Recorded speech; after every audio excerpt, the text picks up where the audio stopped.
Is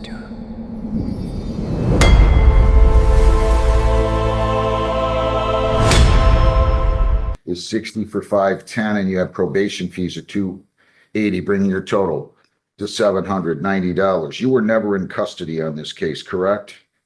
You never were taken to the station? Yes, it was Were you in custody for one night? 4 nights. 4 nights? Okay. 9 days jail credit, 4. I'll let you serve the other 5 on the court work program. So you're going to do 5 days on the court work program, and that is a charge of $35 a day for a total of $175. And you have plus your $790, your total's $965. If you violate, your probation could be revoked. You could be incarcerated for up to 365 days. You have 21 days to appeal. You have 14 days to apply for a court-appointed lawyer for purposes of appeal. And you may be eligible for early discharge. There was no statute that was taken under, correct?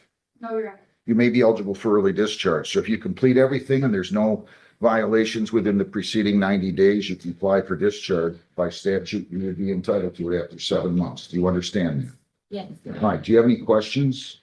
No, Your Honor. All right. Thank you very much. Could she pay all this? No, Your Honor. Can she have time to pay? How much does she have today? $100, Your Honor. Okay. And you are making not much. How much can you afford to pay weekly or bi-weekly? Probably $100. Weekly or bi-weekly? Okay. 100 now, 100 bi-weekly. I'll give you some leeway time, so we won't start that until June the 29th. How's that? Thank you, Your Honor. And if you ever need more time, no problem. Call the court.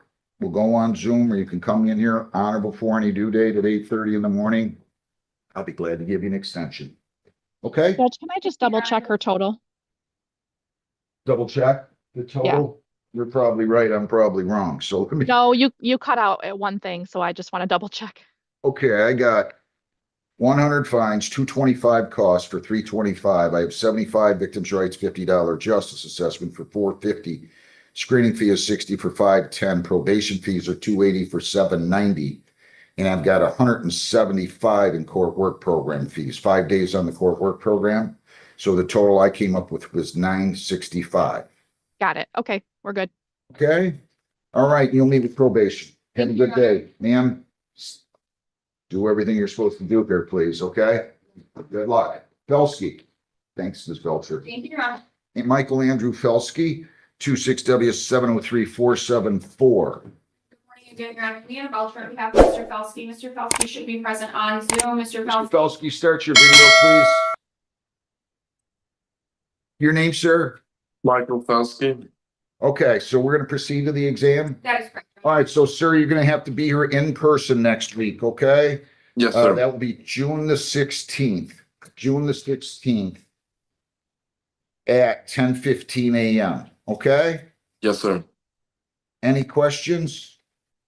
No. Anything else, Ms. Belcher? Thank you. Thank you very much. Do you have any others? Have a great day. Thank you. Good morning, our Ren Lushai appearing with and on behalf of Mr. Litigation. Your name, sir? Stevie Booksaw.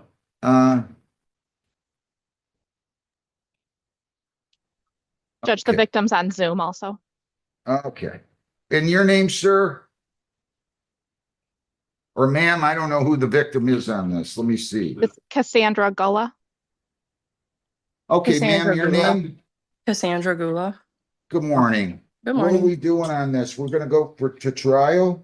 Yes, Judge, we're still talking over, presumably we're gonna be able to work it out, but in the meantime, we'd like to set this matter, if the court is available on the 24th of July, for jury trial. To move the case along. Who's on this, Ms. Holloway? Is she good with all these dates? She said. Yes, we worked them out together. The 24th is our preferred date. If the court is not available, then we can also. I can do the 24th. Set for jury trial. That's what you want, right? Yes, sir. July 24th at 8:30. And I'm gonna set a final pretrial 3 weeks before that if I can, Lisa. June 30th at 8:30. Ms. Holloway, you're, please. Good morning, Your Honor. have to keep them through the 5 to 8. All right, that's what I'll do. Final pretrial, June 30, 8:30, July 24th, 8:30 will be the jury trial. I'll be out of the country on June 30th. Would the court consider a couple of days before or? Well, they're only in here on Tuesdays. And I don't want to have them sent out. If I have them in here on July this, well, I'm not here July. You're but- off that day. We Maybe could we do can- June Of June? 23rd. Yeah, we can do that. I just don't want them to have to send out notices if this resolves. June the 23rd at 8:30, okay? Do I need to do anything else? You guys weren't here last time, huh? We were by Zoom. Okay. All right, anything else? And then I'm gonna set jury instruction dates. I'm gonna ask you guys to get together and prepare the jury instructions, so I just have to read them. And if there's disputes, no problem, I'll resolve the disputes, okay? Thank you. Segura, the Neighborhood Defender Service, B86-432, appearing on behalf of Ms. Judge, who stands to my right. Say your name for the record. Morning, Judge. So we're proceeding with the exam is the first thing. And that will be exam. It's set for next week. You can't do next week? Now, Judge, we're asking to set it out 2 weeks to the 23rd, I believe. All right, we're gonna do it on June the 23rd at 11:30. And you understand, Jordan Judge, that you have the right to an exam within 7 days of the date of the probable cause conference, but your lawyer would like to have this moved 1 more week. You understand that? And you understand if I grant that request, that means the preliminary exam will not take place within 7 days of the date of the probable cause conference. You waive that right? Anybody force you to do that? No. All right, I'll accept the waiver. Now, I'm not sure what I'm amending. Request to affect custody text only. What am I doing? So, Judge, I did speak with Ms. Alloway. My understanding is that the complaining witness is here, spoke with prosecutor's office, and would like to amend the no contact order to effectuate contact text only, because they have children in common. So just to exchange the kids and things of that nature is my understanding. And if Ms. Alloway wants to elaborate on that. Can you go get Ms. Alloway, please? I'm not sure I understand this. Right now, and I didn't do the arraignment on this, but right now, there's no contact with the victim, Jordan Judge. And then except to effectuate visitation with the minor children through third-party contact only, exchange to occur at the Rockwood Police Station parking lot. So nobody wants that. Your appearance? Yeah. Good morning, we're all gonna be on the people. Okay, so did you hear what I just read? I didn't do this arraignment. So now what are you guys saying? You don't want there to have to be exchange at the police department? Your Honor, I spoke to the complainant on this matter and she said that she would be okay with text messages only regarding custody. Apparently, the kids go to daycare, so if somebody needs to pick them up from daycare, text messages about that would be okay, so long as obviously they're limited solely to just custody. Okay, so I'll just make a note that as of today, no contact with victim except to effectuate visitation / custodial exchange. And they may do so by text, correct? Your Honor, yeah. But do they still have to exchange at the police department? This text is at this point is. So they can have contact then. Yes, solely. So somebody's gonna bring the child over or children over to the other one, and that's fine. Yes, sure. All right, so I'm gonna just delete the whole through third-party contact only. Right? Yes, the third party that they were using is no longer available, so text messages. I'm gonna delete that as of June the 19th. They may have contact by text and exchange in person. How's that? So that's what I'll change it to, okay? Does that cover it? I would like to address bond briefly, if in addition to those other changes. What do you want? So currently, Ms. Judge is on a tether. I understand this is domestic violence, allegation, however, we are asking for the tether to be removed. Ms. Judge has no, prior criminal history. She was a police officer for 9 years. She worked in Ypsilanti and in Wyandotte. And then she actually just recently got a job with Homeland Security back in September. Due to these allegations, she actually lost that employment, and now has this tether on. So she's currently unemployed. Going and applying for jobs is very difficult. With the tether, obviously, there's a lot of stigma that comes along with tethers. Not only that, but it's costly. It costs money. She doesn't have employment, so she's not having an income. So it's a lot of negative things that are occurring. Considering that they are allowed to contact now, at least to exchange the children, I don't think that Ms. Judge is a threat to the community. I don't think that she is a threat to Ms. Judge at this point. And additionally, she has no KPS history. She is here. We've had constant contact. This is the victim in the front row, correct? Jordan Alexandria, Judge? And I did just confirm with the complainant, we don't have any objection to removal of the tether. Of course, with this amended no contact order, contact should just remain through text. And we have no objection, obviously, in the hopes that no issues arise. Good. I'm seeing through text, they're still going to exchange the children together, right? Is there one child, multiple children? To my knowledge, the way that that exchanges will likely happen is pickups from the daycare. So if, say, the kids are at the daycare, they can pick them up today. So it's likely that they really won't be seeing each other in person.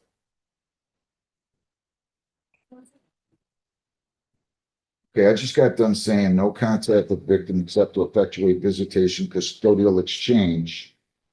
And may do so by text and exchange in person. You don't want me to have an exchange in person? One moment, Your Honor.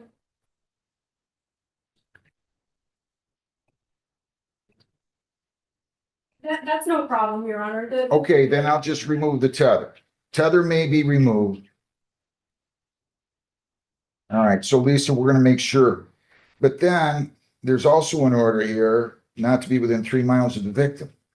So unless you have a problem, I'm gonna go ahead and delete that. Well, given that the custodial exchanges may happen, we would have no objection to that either.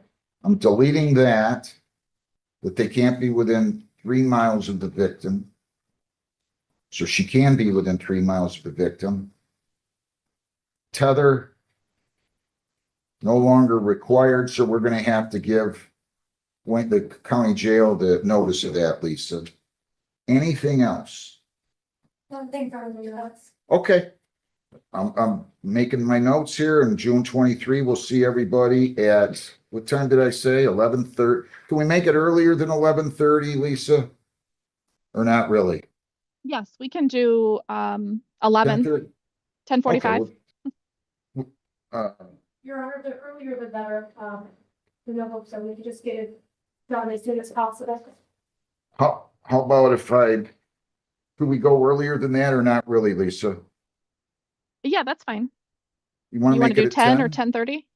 Yeah, let's make it at 10 o'clock, 10 a.m. Okay? Thank you, Judge. Seeking an adjournment of several weeks for additional information. But a very important thing right now in the sheet is the fact that Mr. Griffith be allowed to be back home. It appears that the alleged victim has moved off the premises, and I just wanted to make it. Is the victim here by chance? I do not believe that she's here. I spoke very briefly to Ms. Alawi, and she didn't indicate whether she was here or not. There was somebody. Was here. I put her in a breakout room with the prosecutor, and then I haven't seen her since. All right, so I'm gonna redo these bond conditions. Mr. Gripper, you're not to have any contact with the victim in this case. Jennifer Michelle's. Or Michaels, Michels, no contact, or you cannot No contact with her. You cannot leave the state without consent. You cannot violate a law. You must appear in court as directed. I'm going to give you a new court date momentarily. You cannot possess firearms. You're not to purchase, possess, or consume alcohol or illegal controlled substances. No firearms, no dangerous weapons, no alcohol, marijuana, or illegal drugs, no contact with her. I'm not going to have any prohibition against you going back to the property address. I'm told that she moved. Judge McNally's message was simple. After 4OW is and dozens of violations, excuses were no longer enough. We'll give you a new date. Is 2 weeks enough? 2 weeks is fine, Judge. So we're going to do the 23rd, Lisa. Do you have time? Yes, 9:15. 9:15. Okay, sir. Do you have any questions? Okay, you can go down the hall, get your notice. Good luck. Thank you. People against Leone. Matthew Blake Leone, 26G710217. Good morning, Judge and staff. John Graziani, here on behalf of Matthew Leone, and we're asking for an adjournment. Sir, your name? Matthew Blake Leone. Is 2 weeks going to suffice? 2 weeks would be fine, Judge. Yeah, let's adjourn this one. But if it's not resolved, I'm going to have to set it for trial. Okay. Understood, Judge. We'll set it for June 23rd. What time do we want to do this one, Lisa? 9:30. At 9:30. Okay, sir? Sir. So you can go down the hall and get your notice, and we will see you back here then. Stu.